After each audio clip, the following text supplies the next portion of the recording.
Fransız ihtilalindeki terör döneminin ardından devrimde yepyeni bir sayfa açmıştı Napolyon. Cephede tüm Fransa'nın kahramanıydı. Devlet işlerine girmesiyle beraber Fransa'nın imparatoru da olmuştu. Fransız ihtilali videomuzda da söz verdiğimiz gibi bu videomuz Napolyon Bonaparte ile ilgili. Peki neler başarmış Napolyon? Gelin videonun devamında hep beraber öğrenelim.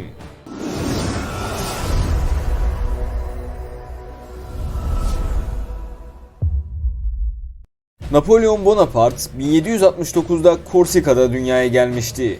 Normalde Korsika, Cenova Cumhuriyeti'nde bir adaydı. Ancak Cenova adayı bir yıl önce Fransa'ya satmıştı. Tabii halk bu alışverişten memnun olmamış ve Fransız varlığını kabul etmeyerek isyan etmişti. Hatta Napolyon'un babası da isyan birliklerinin içindeydi. Ancak Fransa isyanı bastırarak üstünlüğünü sağlamıştı. Napolyon 10 yaşına geldiğinde Fransız Korsika valisinin yardımıyla kraliyet bursunu kazanmış ve askeri okula gitmişti. 1785 yılında topçu subayı olarak mezun oldu. Fransız ihtilali başladıktan sonra 1793'te Toulon ayaklanması çıktı. Ayaklanmanın bastırılmasında teklif ettiği plan uygulanmış ve büyük bir zafer kazanılmıştı. Bunun üzerine generalliğe terfi etti.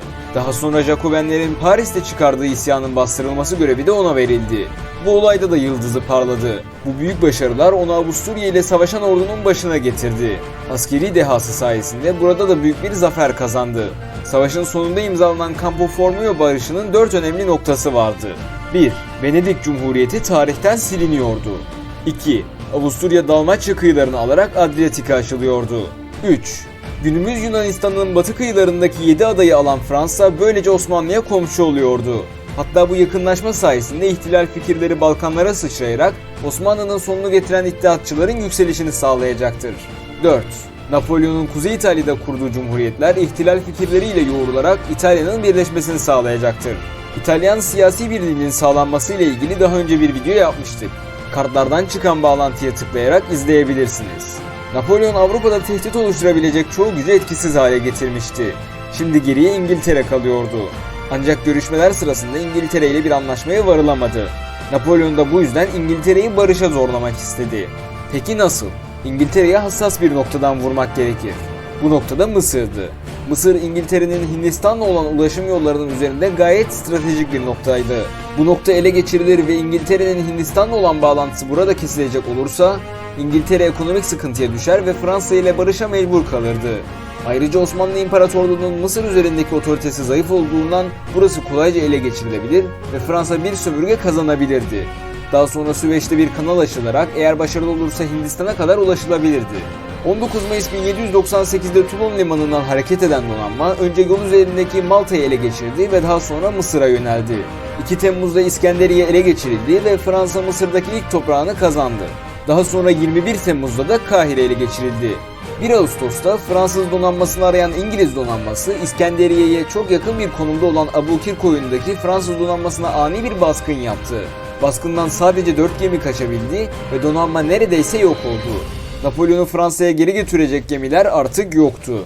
Kur'an'ın yalanlarla dolu olduğunu söyleyen Napolyon, Mısır'a ayak basmasından itibaren halkın sempatisini çekmek için İslam'ı kullanmaya çalışmıştı. Mısır halkına hitaben yaptığı konuşmada şöyle diyordu: "Mısır halkı, size dininizi yıkmak için geldiğimi söyleyeceklerdir. İnanmayınız. Onlara haklarınızı iade etmek, sizi sömürenleri cezalandırmak için geldiğimi ve Memluklardan daha fazla Allah'a, peygamberine ve Kur'an'a saygı duyduğumu söyleyiniz." Bu propagandaların etkisiz kaldığı da söylenemez. Mısır halkı kendisine Sultan el-Kebir yani Büyük Sultan diyordu. Mısır'a çıktığı sırada ise hem Papa'dan hem de Mekke Şerifi'nden mektup almıştı. Papa mektubunda kendisine çok sevgili oğlum diye hitap ederken Mekke Şerifi de kendisine kutsal Kabe'nin koruyucusu diyordu.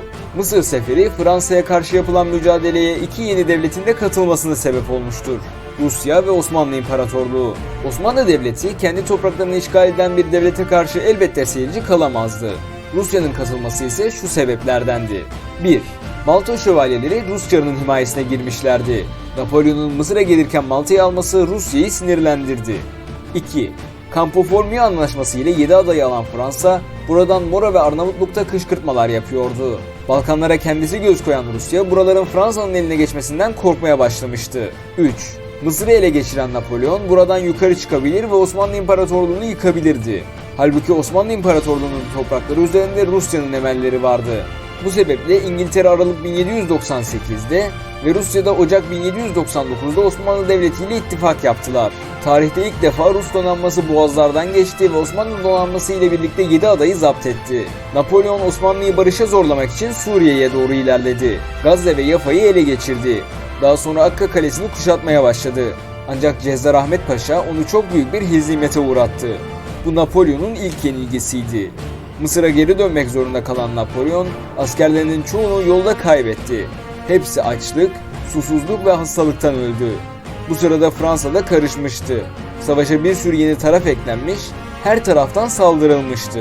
Bu yüzden Napolyon Fransa'ya döndü ve 23 Ağustos 1799'da askeri bir darbe yaparak konsül rejimini kurdu. Böylece Napolyon'un siyasetteki diktatörlük dönemi başlıyordu.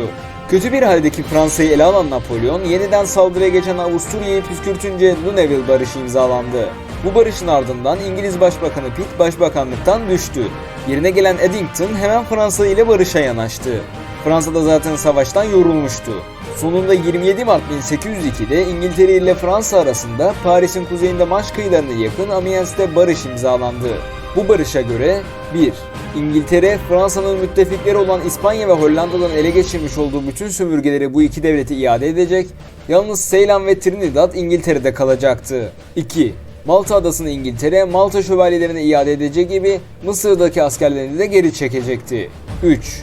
Fransa'da keza Mısır'dan ve Papalık arazisinden askerini çekecekti. Bu şartlar sayesinde Osmanlı da savaştan önceki topraklarına kavuşmuş oldu. Barışın sağlanmasıyla beraber Napolyon reform dönemine geçti. Vilayet ve ilçe sistemini kurdu. Yargıçlar halk oyuyla seçilirken artık hükümet ataması sistemine geçildi. Fransız Merkez Bankası'nı kurdu. Memurların daha iyi yetişmesi için ortaöğretimin yönetimini devlete bağladı. Yani bugünkü liselerin kurucusu Napolyon'dur. İlk Fransız Medeni Kanunu'nu da o çıkardı. Din olmadan devlet içinde dirlik ve düzen sağlanamaz diyerek Papa ile barıştı. Daha sonra Napolyon'un deniz aşırı faaliyetleri hız kazanmaya başladı. Bu atmosfer içinde savaşın sebebi de ortaya çıkmakta gecikmedi. Napolyon, Piemonte ve İsviçre'yi de Fransa'ya ilhak etmişti. Amiens Barışı'na göre İngiltere'nin de Malta'dan çekilmesi gerekiyordu. Fakat İngiltere, Fransa, İsviçre ve Piemonte'den çekilmedikçe kendisinin de Malta'yı terk etmeyeceğini bildirince Fransa 26 Nisan 1803'te İngiltere ile diplomatik münasebetlerini kesip savaşa başladı. Daha sonra savaşa Avusturya ve Rusya da eklendi. Napolyon Britanya adalarını ele geçirerek İngiltere'yi tamamen susturmak istedi. Ancak Fransız donanması büyük bir hezimete uğradı. Ancak karada çok büyük bir zafer kazanıldı. Bavyera'da 40.000 Avusturya askerini esir aldı Napolyon.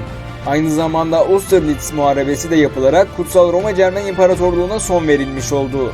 Daha sonra Prusya, Avusturya ve Rusya'nın tarafına geçti. Napolyon 8 Ekim 1806'da Prusya üzerine harekete geçti ve 6 gün sonra Berlin'e girdi. Prusya'yı tamamen ele geçiren Napolyon, Rusya'yı barışa zorlamak için doğuya ilerlemeye devam etti. Ruslar ve Napolyon, Yemen Nehri üzerindeki Tilsit'te karşı karşıya geldi. Savaş gerçekleşmeden önce Napolyon ve Alexander masada bu işi bitirmeye karar verdi ve görüşme başladı. İmzalanan Tilsit barışıyla şu olaylar gerçekleşiyordu. 1. Lehistan topraklarında Varşova Büyükdukalığı kurulacak ve Polonya böylece bağımsız olacaktı. 2. Rusya kıta ablukasına katılacak, yani İngiltere ile hiçbir ticari faaliyette bulunmayacaktı. 3. Fransa'nın İngiltere ile bir savaşa girmesi durumunda Rusya Fransa'yı destekleyecek, Rusya'nın Osmanlı ile bir savaşa girmesi durumunda da Fransa Rusya'yı destekleyecekti. 4. Napolyon, İsveç'e ait olan Finlandiya'nın Ruslar tarafından ele geçirildiğini kabul edecekti. Böylece Napolyon Fransa'ya döndü. Ancak yeni bir savaş başladı. Üstelik bu savaşa isyanlar çıkmış İspanya'da dahil oldu. Ancak Napolyon kısa sürede Madrid'e girerek isyancılardan kaçan kardeşi Kral Joseph'ı yeniden tahta oturttu. Avusturya Bavyera'ya ordusunu soktu ve Napolyon Avusturya'nın da üzerine yürüdü. Kısa sürede kazanılan zafer sonrası 14 Ekim 1809'da Viyana'da barış yapıldı. Buna göre 1. Galicia toprakları iki kısma ayrılıyor ve Batı Galicia Varşova Büyükdukalığına, Doğu Galicia da Rusya'ya veriliyordu. 2. Salzburg ve civarını Avusturya Ren Konfederasyonu'na veriyordu. Salzburg'u Avusturya Pressburg Savaşı ile almıştı. 3. Yine Avusturya, İstriya, Trieste ve Fiume ile Hırvatistan'ın bir kısmını Fransa'ya terk ediyordu. Bu sırada Rus Çarı Alexander'ın siyasi gerilimi tırmandırması Fransa ile Rusya arasında yeni bir savaş başlattı. Napolyon Yemen Nehri'ni geçerek Rus topraklarına girdi. İlk başta savaşı kazandı ancak Ruslar sürekli geri çekiliyordu. Napolyon sadece geri çekilen Rus ordusunu takip ederek Moskova'ya kadar girdi. Ancak Ruslar Moskova'dan çekilmeden önce şehri ateşe vermişti. Derken kış da bastırdı. Bunun üzerine Napolyon Fransa'ya dönmeye karar verdi. Zaten erzakları da bitmişti. Ancak dönüş yolunda Ruslar ani bir baskın yaparak Napolyon'u büyük bir yenilgiye uğrattı. Öyle ki Yemen Nehri'nden 300 bin kişi olarak geçen Fransız ordusu geri dönerken yalnızca 50 bin kişiydi. Bu yenilgi Napolyon'un sonunu hazırlıyordu. Müttefik devletler Fransa'ya 1795 sınırlarına çekilmesi şartıyla barış teklif etti. Ancak Napolyon bunu kesin bir şekilde reddetti. Bunun üzerine İngiltere, Rusya, Avusturya ve Prusya Fransa'nın 1792 sınırlarına çekilene kadar durmayacakları konusunda anlaştı.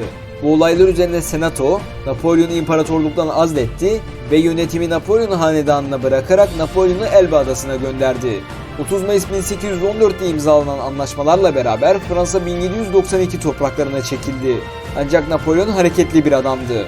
Yerinde durmayacaktı. Elbe adasından kaçtı ve 20 Mart 1815 akşamı Tuileries Sarayı'na girdi. Napolyon her ne kadar 1792 sınırlarına çekileceğini söylemiş olsa da Belçika'ya askerini soktu. Bu yüzden müttefik kuvvetleri 18 Haziran'da Fransa ile Waterloo Savaşı'na tutuştular. Ancak Napolyon bu savaşta en büyük hezimetine uğradı. 2 Ağustos'ta yapılan anlaşmayla Napolyon İngiltere'ye esir olarak verildi ve İngiltere de onu Güney Atlantik Okyanusu'nun ortasındaki St. Helena adasına sürgün etti. Aynı zamanda yeni anlaşmayla beraber Fransa 1790 topraklarına çekildi. Napolyon 5 Mayıs 1821'de St. Helena'da kanserden öldü. Bir tarih efsanesi işte böyle tarihe gömülmüştü. Böylece bir videomuzun daha sonuna geldik. Videolarımızdan haberdar olmak için abone olmayı ve bizlere destek olmak için videoyu beğenmeyi unutmayın.